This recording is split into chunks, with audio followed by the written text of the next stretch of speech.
మొట్టమొదటి factory outlet మన Mukunda jewellers లో అన్ని జ్యువెలరీపై ఉన్న VA కేవలం 2 to 12% మాత్రమే. No making charges. విచేయండి ముకుంద జ్యువెలర్స్, జూబ్లీ హిల్స్ మరియు వైజాగ్. మధ్యప్రాచ్యంలో 11వ రోజు యుద్ధం హోరాహోరీగా సాగుతోంది. అమెరికా, ఇజ్రాయెల్ కలిసి ఇరాన్పై విరుచుకుపడుతున్నాయి. బాంబు పేలుళ్లతో టెహ్రాన్ దద్దరిల్లుతోంది. ఇస్ఫహాన్, తబ్రిజ్, అహ్వాజ్ వంటి కీలక నగరాలపై కూడా దాడులు జరుగుతున్నాయి. అమెరికా లేదా ఇతర దేశాలతో చర్చలు జరిపే ప్రసక్తే లేదని టెహ్రాన్ తెగేసి చెప్పడంతో దాడులు ఉధృతమయ్యాయి. యుద్ధం ప్రారంభమైనప్పటి నుంచి ఇప్పటి వరకు కేవలం ఇరాన్ రాజధాని టెహ్రాన్లోనే 460 మంది ప్రాణాలు కోల్పోయారు. 4300కు పైగా గాయపడ్డారు. మరోవైపు ఇరాన్కు అనుకూల హెజ్బొల్లా పైన, ఇరాక్లోని ఇరాన్ అనుకూల మిలీషియా పైన ఇజ్రాయెల్ వైమానిక దాడులు కొనసాగిస్తోంది.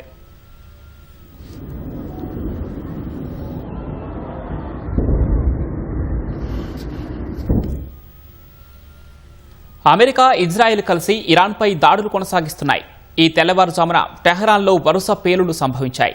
ఆకాశంలో క్షిపణులు దూసుకుపోవడం, గాలిలోనే అవి పేలిపోవడాన్ని చైనా మీడియా గ్రూప్ CMG చిత్రీకరించిన దృశ్యాలు ధృవీకరించాయి.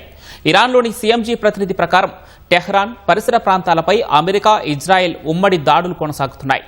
అమెరికా, ఇజ్రాయెల్ దాడి చేసిన తూర్పు టెహ్రాన్లోని చమురు నిల్వ కేంద్రం ఇంకా మండుతూనే ఉంది. అక్కడి నుంచి దట్టమైన పొగ వెలువడుతోంది.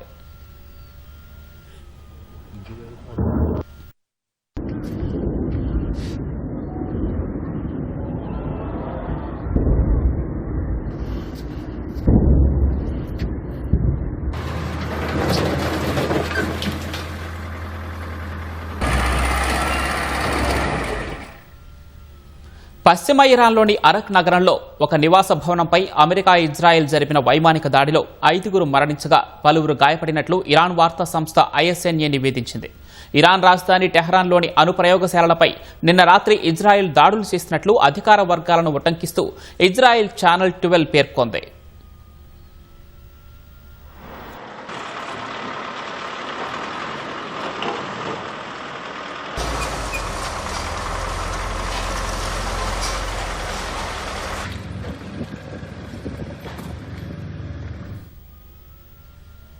లెబనాన్పై ఇజ్రాయెల్ సైన్యం దాడులు కొనసాగిస్తోంది. దక్షిణ లెబనాన్లోని లితానీ నది సమీపంలో దాడులు చేస్తామని హెచ్చరిక జారీ చేసింది. ఈ నేపథ్యంలో అక్కడి ప్రజలు హుటాహుటిన ఖాళీ చేసి వెళ్లిపోతున్నారు. హెజ్బొల్లాకు నిధులు సమకూర్చే అల్కర్ద్ అల్ హసన్ అనే ఆర్థిక సంస్థకు చెందిన సుమారు 30 ప్రాంతాలను గత వారం లక్ష్యంగా చేసుకున్నట్లు ఇజ్రాయెల్ సైన్యం తెలిపింది. ఆయుధాల కొనుగోలు, పోరాడుతున్న వారికి చెల్లింపుల కోసం హెజ్బుల్లా ఈ సంస్థను వాడుకుంటోందని ఇజ్రాయెల్ ఆరోపిస్తోంది.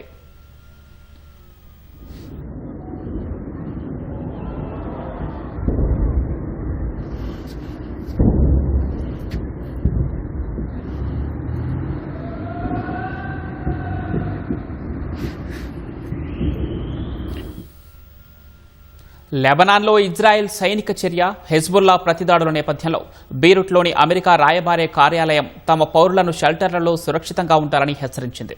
ఆహారం, నీరు, మందులను నిల్వ ఉంచుకోవాలని సూచించింది. లెబనాన్ నుంచి వెళ్లిపోయే అవకాశాలను ఉపయోగించుకోవడం ఇష్టం లేని వారు ఈ మేరకు జాగ్రత్తలు పాటించాలని Xలో పోస్ట్ చేసింది.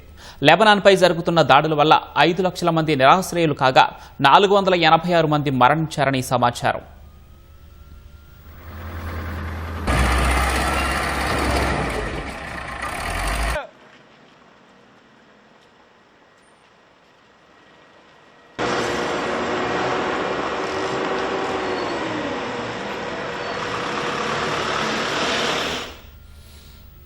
ఈ తెల్లవారుజామున ఇరాక్లోని కిర్కుక్ నగరంలోని పాపులర్ మొబిలైజేషన్ ఫోర్సెస్కు చెందిన 40వ బ్రిగేడ్ లక్ష్యంగా వైమానిక దాడి జరిగింది. దాడిలో 5గురు తీవ్రవాదులు మరణించగా మరో 4 గాయపడ్డారు.